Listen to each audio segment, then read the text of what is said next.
నవ్వమ్మ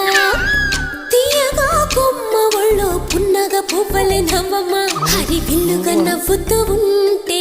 ఎండలో విన్నెల కాయదా చిరు చల్లుగా నవ్వుతూ ఉంటే కొండైన వాగల్లే పొంగదా నూను మెత్తగా నవ్వుతూ ఉంటే ముల్లైన పువ్వలే తాకదా తొలి పొద్దుగా నవ్వుతూ ఉంటే రాయైన రత్నంగా మారదా